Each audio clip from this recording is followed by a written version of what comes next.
William James Durant, 1885–1981, was an American historian and author. With his wife Ariel, 1898–1981, he co-authored the 11-volume The Story of Civilization and The Story of Philosophy. These two texts are still very popular and influential. They won the prestigious Pulitzer Prize in 1968. They were major activists and joined many campaigns, including those for equal rights for workers and the women's right to vote. They were interested in science and religion and lectured extensively on these topics all around the world.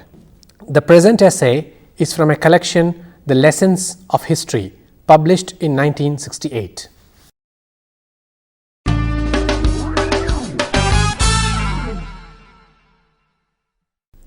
Hello everybody, my name is Pramod Nair of the Department of English, University of Hyderabad. In this session, we are going to be looking at Will and Ariel Durant's famous essay, Is Progress Real? The essay raises several important questions of the nature of human happiness, human conditions, the use of technology for the acquisition of happiness, questions that have remained relevant even today, years after the essay first appeared. The essay opens with a set of fundamental assumptions on which the rest of the argument depend. The assumption is the nature of the human condition has not changed. The quest for pleasure, the quest for safety, clothing, security, competition and war have been consistent to the human condition ever since humankind appeared on earth. What has changed is the process and the method through which human beings have pursued these same goals. What has also changed, the essay assumes, is the consequence of some of these methods.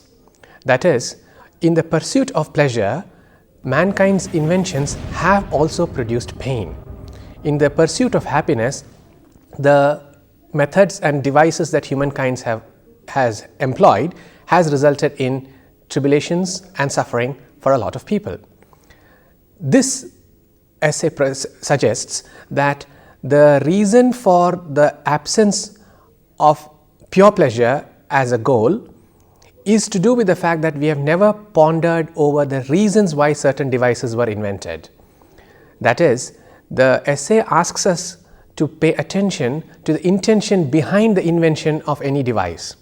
For example, if the goal of atomic energy or nuclear power has been just safe, peaceful power for the entire earth, it would have had a different consequence. As has been demonstrated in history, the role of nuclear power has not been entirely for the pursuit of the larger benefit of mankind. It has resulted in huge destruction, specifically during the Second World War over the Japanese cities, and that is entirely the result of an absence of intention, or rather an absence of noble and good intentions. The essay here asks us to stop a moment and think, is the development of so much technology, the development of so many scientific theories and inventions and drugs, chemicals, the pursuit of the conquest of outer space, driven entirely by the need for human happiness? The essay answers, no, it is not.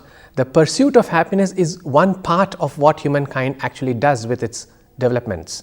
It's only one part of what mankind pursues.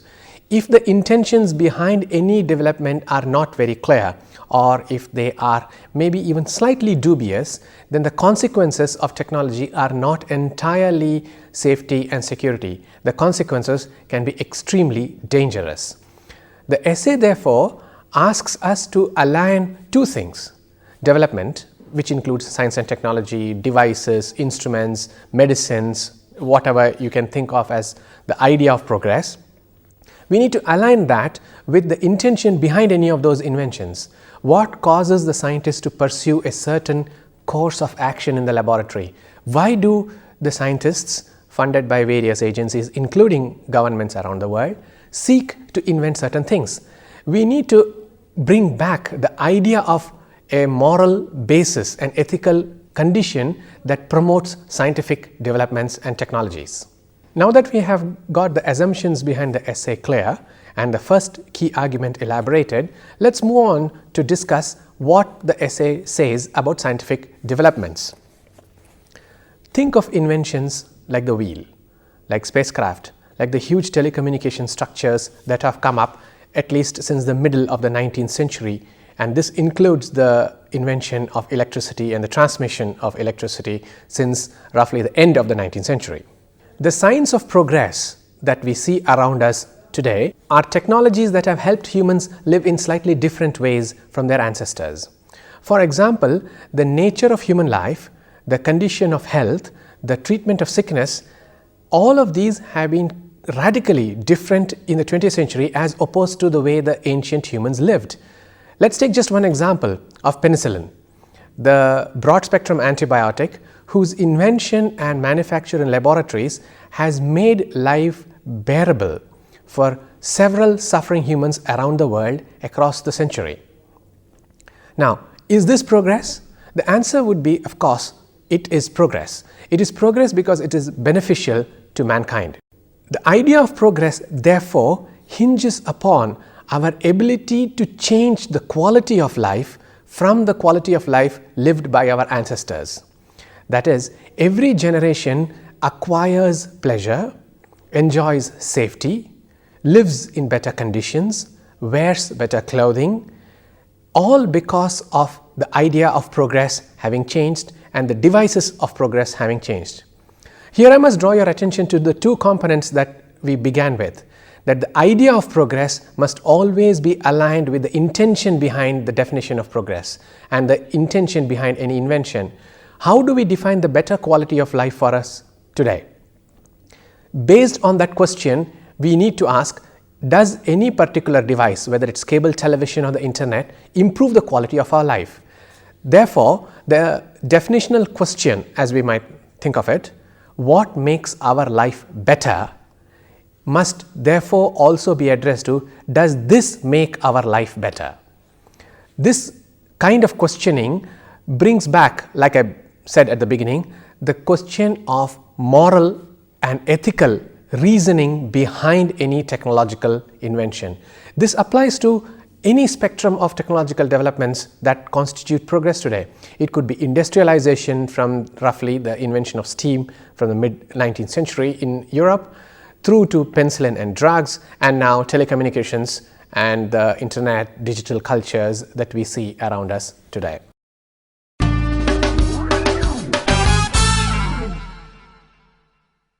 The essay assumes that the idea of progress is invariably connected to the question of science. There is this particular problem in the essay, of course, that science is taken as the domain in which progress is measured and defined and determined. This is not perhaps entirely true, but because we live in an age where science dominates our lives, maybe it is necessary to look at progress entirely through the eyes of science. The essayists argue that the idea of progress as made visible in science has not necessarily changed human nature. Now, this is a crucial point. The developments that we see around us today, from penicillin to electricity to digital cultures to radio and television and forms of transportation, have made the quality of our lives better. On that there is no dispute or argument. However, what is arguable, what is debatable, is whether they have changed human nature fundamentally. In one of those unforgettable moments in the essay, the Durant suggests that the human being in a car is not very advanced in terms of civilization or manners than the human being on 2 feet. That is, the trousered ape, as they put it, remains a barbarian, uncivilized, savage, even if he is sitting in a motor car worth a lot of money.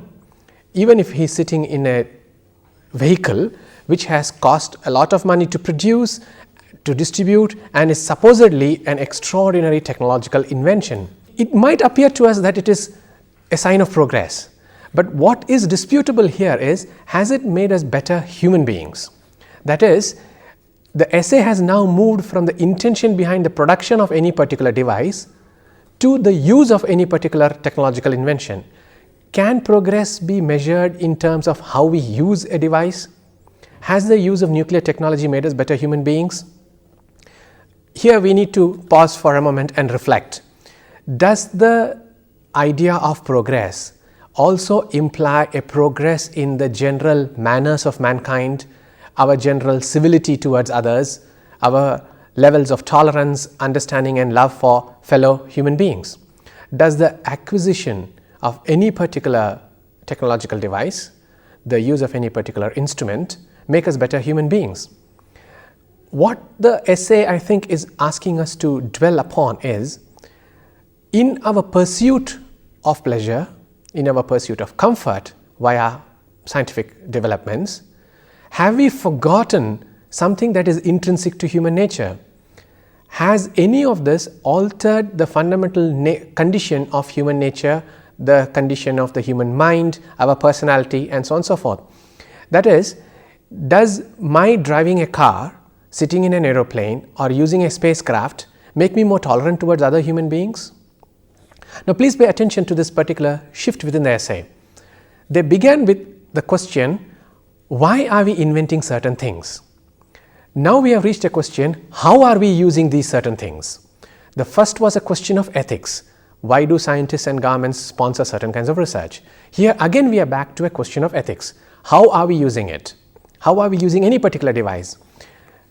Please note that the essay also has suggested to us that if we lack an ethical basis, an ethical cause for invention of any particular object or device, the chances that we misuse it for destructive purposes is very high. In other words, if we do not have a good justification for the invention of any particular device or instrument, then it is more than possible that we will use it for something awful, something that produces suffering and pain rather than pleasure and comfort. Now, this is a question of ethics. As you can see, I am proposing that this essay is not really only about progress. The essay is primarily about the question of the ethics of progress. Now, up to this point, we have talked about the ethics of invention and the ethics of usage. As a good instance of this misuse of technology and the very questionable nature of progress, the essay points out a couple of very fascinating details. If progress is something that applies to the entire mankind, then why do we have things like urban poverty, suffering, and crime in cities? Let's not forget, progress has invariably been associated with industrialized cities, with the metropolis, right? Now, in this particular essay, by pointing to this, we see the essays addressing a particular paradox. If progress has changed lives, why has it not changed the lives of everyone? That is, does the idea of progress apply to all human beings on earth, or does it apply to some and not to others? Is the development of, say, digital culture or penicillin or advanced healthcare applicable to all people across the surface of the earth? We should know the answer. The answer is no. Progress, therefore, is not something that encaptures everyone. It does not encompass everyone. Progress is different for different regions of the world, for different cultures around the world, and for different people within the same city. For example, if the city is seen as a sign of progress, and this is a narrative that has applied to all cultures since at least the middle of the 19th century, that the more cities you have, the more developed the country or the culture actually is. Now take a look at cities. There is more poverty in cities than there is in any rural area of any country. There is more suffering, there is more crime, there is more insecurity and danger in cities rather than in the countryside. Using this as an example, the essays suggest progress does not mean progress for everyone. Progress acquires happiness for some, provides safety for others, but leaves a lot of people unattended too. This makes progress a rather uncertain and unstable thing.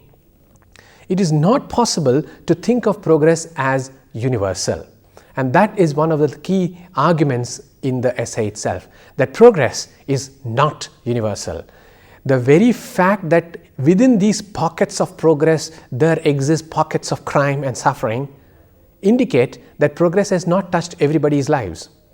You will recall here that there has been a lot of criticism about the so-called progress India has made. Whenever elections come around, for example, the people in newspapers conduct opinion polls and surveys. And when they talk to the urban poor, the answer that they give is the same. How does it matter which government takes charge at the center? How does it matter who heads any government? Our lives have not changed. This is a good example of the problem of progress.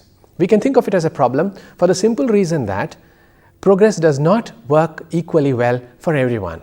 If the urban poor have remained poor for years and years after independence in India's case, then it means something very simple. They have not seen progress. We might argue that India has progressed in several domains. We might suggest that progress has happened in advanced healthcare. But the urban poor will tell you advanced healthcare is not applicable to them, that our primary health in rural India is still rather miserable. How does one then define India as progressing at all? How does one see this progress at all?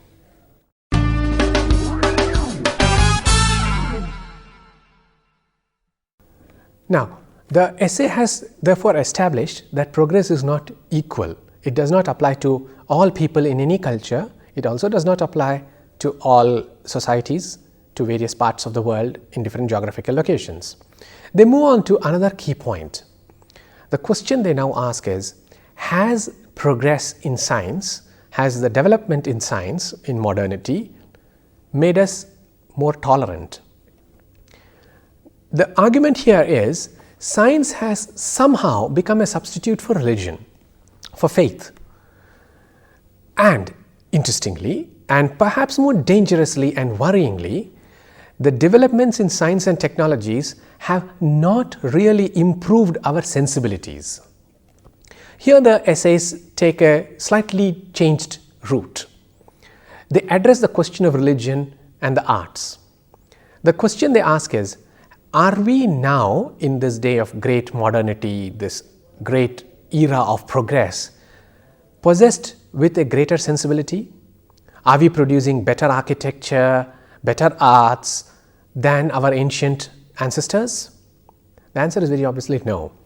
That is, our idea of progress has somehow not included the idea of a progress in our sensibilities, in our mindset. If we are progressing in our pursuit of happiness, in greater healthcare, then does it not also mean that we should be more progressive in our minds? Should it not make us more tolerant and understanding towards fellow human beings? But has that happened? It very obviously has not. In fact, as we know when we look at newspapers or watch television news on any day, there is more frustration, anger and intolerance than there ever was before. We arguably lead better, more comfortable and secure lives than our grandparents' generation, but it has not made us more tolerant. We are not producing better works of art. Our sensibilities are not any more refined and advanced, we can think of it as progress, than our ancestors. So then, what has science done? In our pursuit of a very technologized, instrument-driven rationality, in our pursuit of an instrument-driven happiness, we have forgotten to improve our minds, improve our sensibilities. And this, according to the essay, is a very dangerous moment. The essay now takes a very interesting trajectory. Having argued that the idea of progress connected with science and developments in technology have not improved our sensibilities, they take us back to the ancient world. Using the examples from Egypt and the ancient world's great wonders, which includes, as we know, the architectural splendors of the Parthenon, the Roman Empire and Egyptian pyramids, they ask a question. Can we claim that anything we construct now is an improvement in either aesthetics or scientific technologies or the science of architecture than the wonders of Egyptian pyramids? Are are the pyramids not significantly better in composition, in aesthetic appeal, and the very marvel of architecture, way better than anything we have produced in the recent times in our so-called modern technological age? The answer is very obvious. Yes, they are way better than anything we have produced thus far. Now, this makes us aware of a huge problem with the argument of progress. If we have progressed significantly from the ancient times, why is it we are not able to replicate anything of the great aesthetic architectural sensibility of the ancient world? Why is it we are not able to build things like the pyramids? The counter to that is, of course, very obvious. We can refer to the great bridges, the chrome and glass structures, the skyscrapers of modern times. But the essay, please remember, is set somewhere in the 1960s, and it is not yet the time of this great architecture that we see now. So the essay is concerned with a comparison. The essay projects the ancient world's inventions, its architectural devices, and its great glorious buildings as the high watermark of all civilized sensibilities. And their point is, if the ancients could build such marvels, if they could develop such fantastic pieces of architecture, then are they not far more progressed than us? Do they not show greater signs of progress and development than us? And the answer would have to be yes. The art and architecture of the ancient world has never been replicated. It cannot be duplicated no matter how much effort and computer technology we may have at our command. Now please note, this is not the problem of technology. This is not an issue that they had better devices and better science than us. It is not about science at all. It is about our aesthetic judgment, our sensibilities. The point they are making is that no matter how much science, how much development technologies, how much architectural sciences we have at our disposal, because we lack the sensibility of the ancients, we will never build anything like them. Following from that, of course, is a logical next step. There is no way that our idea of progress can be measured against the progress the ancients had made. That progress is symbolized in the wonders of the ancient world.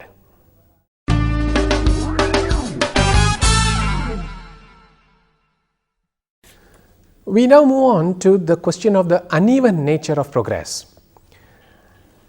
The Durants accept that progress has happened in different ways for different cultures.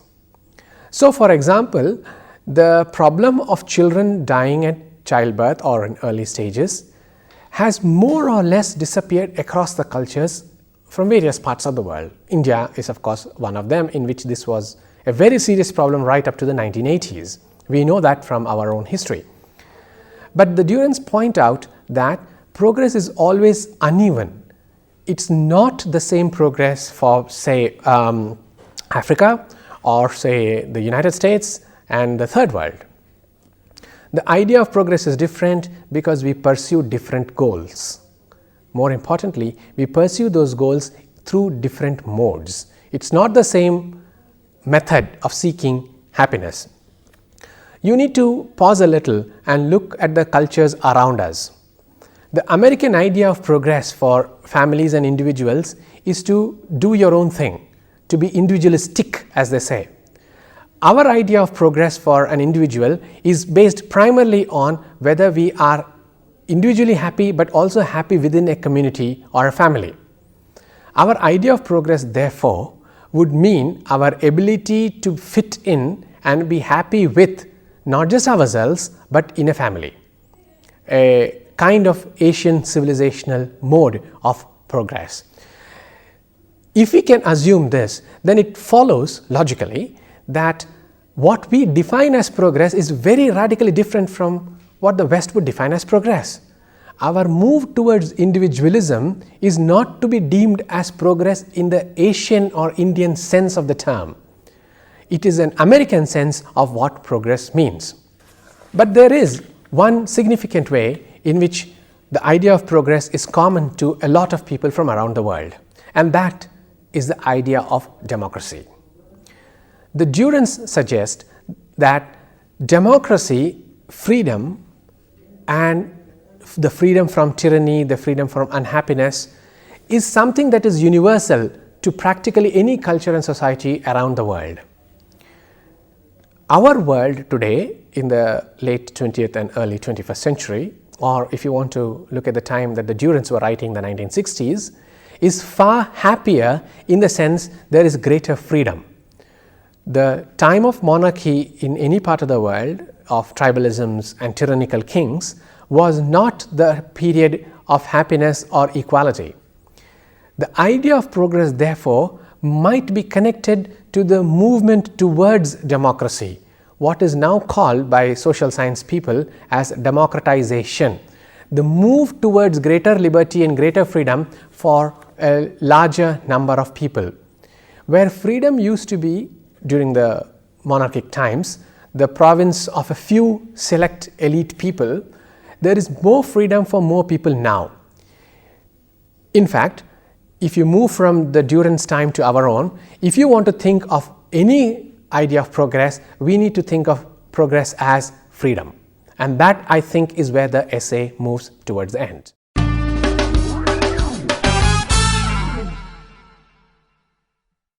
So, from democracy as progress, from freedom as progress, we come to the final and I think the most significant argument made by the essay. What is progress that humankind must guard it and quest for it? The answer they offer is, any civilization in history, any ancient civilization that you can think of, whether it's Roman or the Indus Valley, does not entirely disappear from earth. Civilizations survive in certain ways. Some of their products survive, some of their ideas survive, some of their customs survive. Heritage, as it is often called, is a marker of any civilization. So, civilizations leave some things behind for their next generation to enjoy, to benefit from, and to learn from. Things like the wheel have remained consistent, useful, and essential to civilization from around the world. The invention of fire, and as we know, to take the most relevant example, medicine and the invention of various drugs to fight serious illnesses, are inheritances.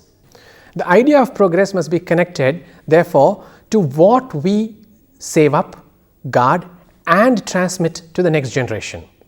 It could be the idea of care, it could be the idea of tolerance and love and understanding, it could be any particular medical or technological invention.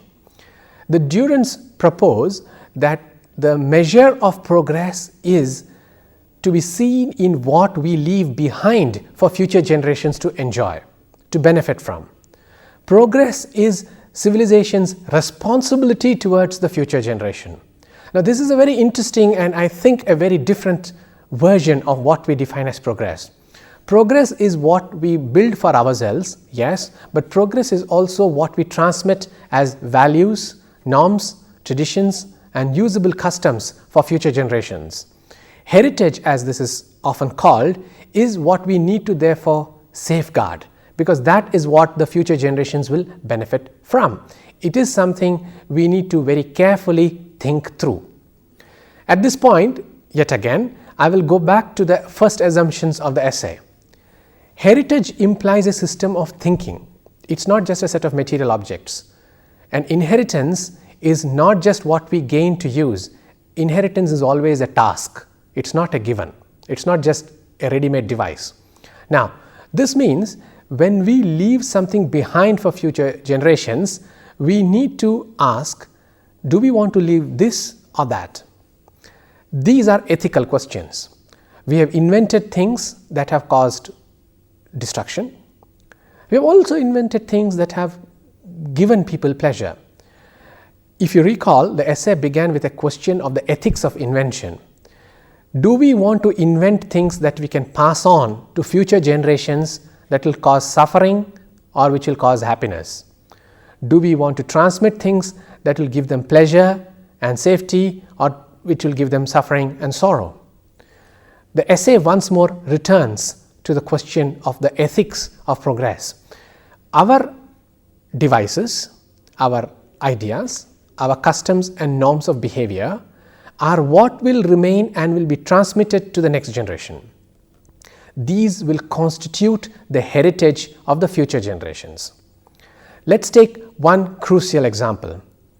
If we were to think of democracy and freedom as something we are trying to invent and improve, then shouldn't that constitute the biggest legacy we pass on? Shouldn't that be the heritage that we pass on to the future generations? Now, you do know that there are debates about global warming and the greenhouse effect, which is something that the future generations will, of course, inherit from us. That is, our developments in science and technology, our progress, if you will, has resulted in these rather calamitous effects. But please remember, these are not effects that we ourselves will experience. These are effects that the future generations will experience. Now, in addition to these rather problematic, rather destructive effects, do we also transmit something else? The idea of the essay, is progress real, hinges on our answer here.